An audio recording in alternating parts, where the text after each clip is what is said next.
Hello friends, welcome to ಸ್ನೇಹ ಪಾಕಶಾಲಾ. ಇವತ್ತು super ಆಗಿರೋ chicken malai ಟಿಕ್ಕನ ಹೇಗ್ ಮಾಡ್ತೀವಿ ಅಂತ ತೋರಿಸ್ಕೊಡ್ತೀವಿ. ಬನ್ನಿ ನೋಡೋಣ. ಅದಕ್ಕಿಂತ ಮುಂಚೆ ನೀವು ನಮ್ಮ ಚಾನೆಲ್ಗೆ ಸಬ್ಸ್ಕ್ರೈಬ್ ಆಗಿಲ್ಲ ಅಂದ್ರೆ ದಯವಿಟ್ಟು ಸಬ್ಸ್ಕ್ರೈಬ್ ಆಗಿ, ಲೈಕ್ ಮಾಡಿ, ಶೇರ್ ಮಾಡಿ, ಕಮೆಂಟ್ ಮಾಡಿ, ಹಾಗೆ ಪಕ್ಕದಲ್ಲಿರೋ ಬೆಲ್ ಬಟನ್ನ ಪ್ರೆಸ್ ಮಾಡಿ. Thank you. ಸ್ವಲ್ಪ ಚಿಕನ್ನು, ಸ್ವಲ್ಪ ಗೋಡಂಬಿ, 1 tea spoon pepper powder, garam masala 1 tea spoon, 1 tea spoon ಅಚ್ಚ ಖಾರದ ಪುಡಿ, ಸ್ವಲ್ಪ ಶುಂಠಿ ಬೆಳ್ಳುಳ್ಳಿನ ಈ ತರ ಜಜ್ಕೊಬೇಕು, ಅರ್ಧ ಟೀ ಸ್ಪೂನು ಅರಿಶಿನ ಪುಡಿ, 1 table spoon fresh cream, 1 table spoon ಮೊಸರು, ಸ್ವಲ್ಪ ಕರಿಬೇವು ಮತ್ತು ರುಚಿಗೆ ತಕ್ಕಷ್ಟು ಉಪ್ಪು. ಈಗ ಚಿಕನ್ನ ಮ್ಯಾರಿನೇಟ್ ಮಾಡ್ಕೊಳ್ಳೋಣ. ಮೊದಲಿಗೆ ರುಚಿಗೆ ತಕ್ಕಷ್ಟು ಉಪ್ಪು,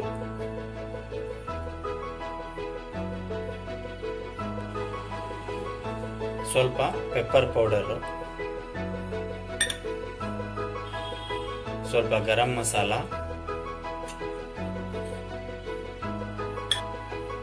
ಅಚ್ಚ ಖಾರದ ಪುಡಿ, ಅರಿಶಿಣ ಪುಡಿ, ಜಜ್ಕೊಂಡಿರುವಂತ ಶುಂಠಿ ಬೆಳ್ಳುಳ್ಳಿ,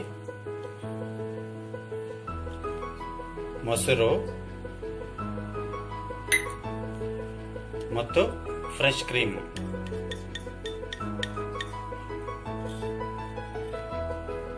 ಈಗ ಇದನ್ನ ಚೆನ್ನಾಗಿ ಮಿಕ್ಸ್ ಮಾಡ್ಕೊಬೇಕು.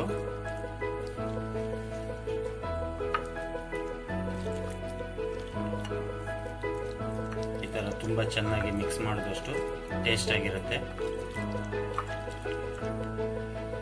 ಈ ತರ ಚೆನ್ನಾಗಿ ಮಿಕ್ಸ್ ಮಾಡ್ಕೊಂಡ್ಮೇಲೆ ಒಂದು ಅರ್ಧ ಗಂಟೆ ಫ್ರಿಡ್ಜ್ ಅಲ್ಲಿ ಇಟ್ಟು ಮ್ಯಾರಿನೇಟ್ ಮಾಡಿ.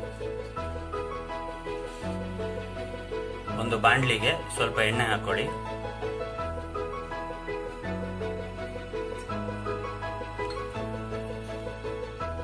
ಎಣ್ಣೆ ಸ್ವಲ್ಪ ಕಾದ್ಮೇಲೆ ಅದಕ್ಕೆ ಗೋಡಂಬಿ ಹಾಕೊಳ್ಳಿ.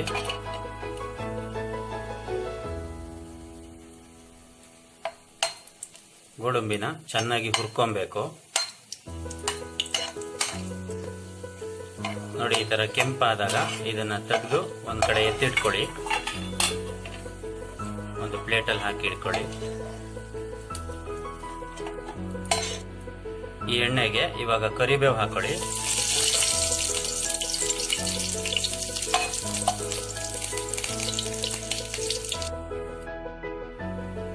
ಇದು ಸ್ವಲ್ಪ ಕ್ರಿಸ್ಪಿ ಆದ್ಮೇಲೆ ಇದನ್ನು ಎತ್ತಿಟ್ಕೊಳ್ಳಿ. ಒಂದು ಪ್ಲೇಟಲ್ಲಿ ಹಾಕಿ ಎತ್ತಿಟ್ಕೊಳ್ಳಿ. ಕಾದಿರೋ ಎಣ್ಣೆಗೆ ಮ್ಯಾರಿನೇಟ್ ಮಾಡ್ಕೊಂಡಿರೋಂಥ ಚಿಕನ್ನ ಹಾಕೊಳ್ಳಿ. ಈ ತರ ಒಂದೊಂದಾಗಿ ಹಾಕೋಬೇಕು.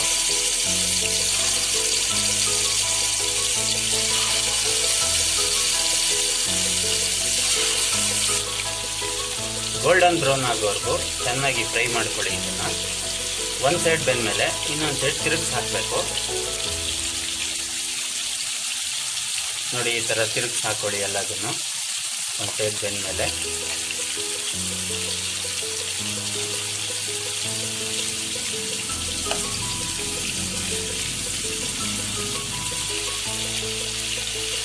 ಈ ತರ ಎಲ್ಲ ತಿರುಗಿಸಿ ಹಾಕ್ಬಿಟ್ಟು ಆ ಕಡೆನೂ ಚೆನ್ನಾಗಿ ಬೇಯಿಸ್ಕೊಬೇಕು. ಎರಡೂ ಕಡೆ ಒಂದು 10 ರಿಂದ 15 ನಿಮಿಷ ಬೇಯಿಸಿದ್ಮೇಲೆ ನೋಡಿ, ಈ ತರ ಆಲ್ಮೋಸ್ಟ್ ರೆಡಿ ಆಗಿದೆ ಫ್ರೆಂಡ್ಸ್. ಇವಾಗ